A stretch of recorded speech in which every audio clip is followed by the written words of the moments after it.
Health insurance bye करने वाले हो, then don't miss this 5 points. Otherwise आपको भी 5 लाख का बिल होगा हॉस्पिटल का, लेकिन सिर्फ 2 लाख ही मिलेगा। Let me discuss this 5 points. Now the point number 1 is some insured को चेक करो।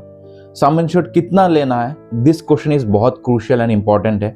कोई सोचते हैं कि 5 लाख का ले लेते या 10 लाख का ले लेते या 15 लाख का लेते, लेकिन ये जो डिसीजन वो कैसे लेना है। द फर्स्ट पॉइंट इज आपका एनुअल इनकम इंटू 50%। जैसे आपका एनुअल इनकम 10 लाख का है, देन आपका सम इंश्योर्ड ऑफ हेल्थ इंश्योरेंस होगा 5 लाख का। देन सेकंड फैक्टर जो कंसीडर करना है, जैसे फैमिली मेंबर्स। अगर आपका फैमिली मेंबर्स ज्यादा है, 4 से लेकर 6 तक है, then this sum insured could be 10 lakh. अगर आप मेट्रो सिटीज में रहते हो जहां पर आपका आईसीयू का चार्जेस ज्यादा है और हार्ट ट्रांसप्लांट या लिवर ट्रांसप्लांट या कोई बड़ा ऑपरेशन का चार्जेस बहुत ज्यादा होता है, in that case your insurance could be 15 lakhs to 20 lakhs also. Now the point number 2 is waiting period को चेक करो। There are 3 types of waiting period. कुछ होता है जैसे फर्स्ट 30 days waiting period।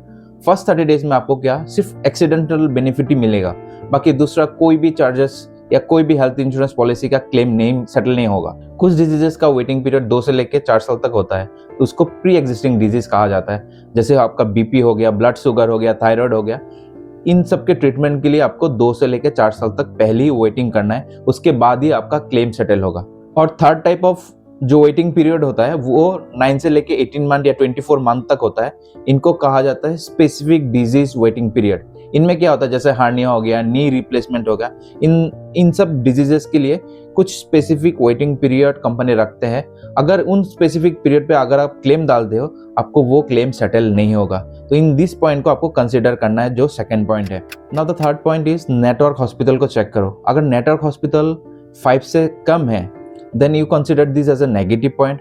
इन अनदर केस अगर network hospital बहुत दूर है, 20 से लेकर 25 किलोमीटर से ज्यादा है, देन आपको दिस पॉइंट को नेगेटिव कंसीडर करना है। पॉइंट नंबर 4, सब लिमिट को देखो। सब लिमिट मतलब कुछ केसेस में क्या होता है, आप क्लेम तो करोगे लेकिन आपका लिमिट की वजह से आपका क्लेम सेटल नहीं होगा।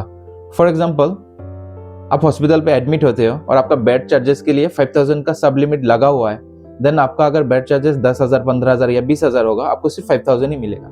Now point 5 is exclusion list को पढ़ो।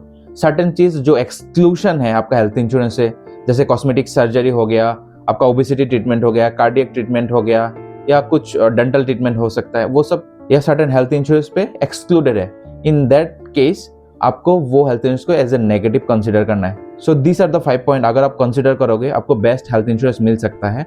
And I hope you buy considering these 5 points. Thank you for listening.